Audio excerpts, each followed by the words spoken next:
শাকিব খানের ক্যারিয়ারের সবচেয়ে বড় দুই ব্লকবাস্টার তুফান ও প্রিয়তমা, যার একটিতে নায়িকা ছিলেন ইথিকা পাল, অন্যটিতে মিমি চক্রবর্তী ও নাবিলা। অথচ এই দুই সিনেমাতেই থাকার কথা ছিল সাবিলা নূরের। ছোট পর্দার জনপ্রিয় এই অভিনেত্রীকেই সবার আগে প্রস্তাব দেওয়া হয়েছিল প্রিয়তমা ও তুফানে অভিনয়ের, কিন্তু সেই প্রস্তাব লুফে না নিয়ে ফিরিয়ে দিয়েছিলেন এই অভিনেত্রী। এজন্য এখন আফসোসেও পড়তে হচ্ছে তাকে। শাকিবের এই দুই সিনেমাই হয়েছে বিগ ব্লকবাস্টার, গড়েছে নানা রেকর্ড, হয়ে আছে মাইল ফলক। শাকিবের সাথে অভিনয় করে কপাল খুলেছে ইথিকার। এদিকে বাংলাদেশি সিনেমায় মিমির বাজার বেড়েছে, ক্যারিয়ারে দারুণ এক বুস্ট পেয়েছেন নাবিলা। শাকিবের সাথে অভিনয় করা অনেকের জন্যই স্বপ্ন সত্যি হওয়ার মতো ব্যাপার। অথচ সাবিলা নূর কিনা দুবার ফিরিয়ে দিয়েছেন সেই সুযোগ। কিন্তু কেন শাকিবের সাথে অভিনয়কে না করেছিলেন এই অভিনেত্রী? দুইটি সিনেমায় ব্লকবাস্টার হওয়ার পর কি প্রতিক্রিয়া দেখালেন সাবিলা? বিস্তারিত প্রতিবেদনে।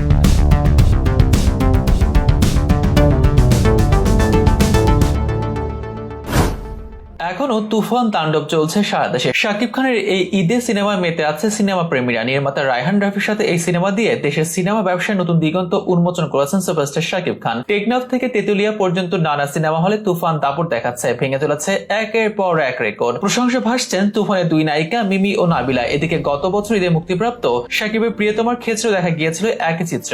শহর থেকে গ্রাম, সিনেমা হল থেকে ওটিটিতে সবখানে বাজেমাত করে প্রিয়তমা। বাংলা সিনেমার জগতে অনন্য এক মাইল ফলক হয়ে যায়। সিনেমাটি দিয়ে শাকিব খান যেমন প্রশংসা কুড়িয়েছেন, তেমন প্রশংসা পেয়েছেন ইথিকা পালও। এক সিনেমা দিয়েই করেছেন বাজিমাত। দেশের সব নির্মাতাদের কাছেও তার চাহিদা বেড়েছে। অথচ এই সিনেমায় ইথিকার থাকারই কথা ছিল না। নির্মাতাদের প্রথম পছন্দ ছিলেন দেশীয় অভিনেত্রী সাবিলা নূর। শুধু প্রিয়তমাই নয়, তুফানে থাকার কথা ছিল সাবিলারই। অথচ কোনোটাতেই তাকে দেখা যায়নি, কারণ এই দুইটি সিনেমার প্রস্তাবে ফিরিয়ে দিয়েছিলেন ছোট পর্দার জনপ্রিয় এই অভিনেত্রী। আর এজন্য এখন যে আফসোস হয় এই অভিনেত্রী, তার স্বীকার করেছেন নিজ মুখে। এতে অবশ্য খানিকটা অবাকই হতে পারেন যে কেউ শাকিবের সিনেমার প্রস্তাবকে না করা, তা আবার দুবার। এ যেন রীতিমতো অবিশ্বাস্য ব্যাপার। অথচ এমন কাণ্ড করেছেন সাবিলা। কিন্তু কেন, সে প্রশ্নের উত্তর দিয়েছেন অভিনেত্রী। জানিয়েছেন শিডিউল ব্যস্ততার কথা। সম্প্রতি এক সাক্ষাৎকারে সাবিলা নূর বলেন, এই সিনেমা দুটোর প্রস্তাব আমার কাছে এসেছিল। প্রথম ছবি প্রিয়তমা করতে পারেনি সময়ের জন্য। তারা যে সময় আমার শিডিউল চেয়েছিলেন তার আগে থেকে অন্য শিডিউল দেওয়া ছিল। আর তুফান নিয়ে এখন বেশি কিছু বলতে চাই না। এই ছবি এত প্রশংসা চারিদিকে, যারা কাজ করছেন তারা প্রত্যেকে চমৎকার অভিনয় করেছেন। শুধু এতটুকু বলবো, করতে পারলে ক্যারিয়ারে ভালো দুটি কাজে যুক্ত হতো। তবে আমি বিশ্বাস করি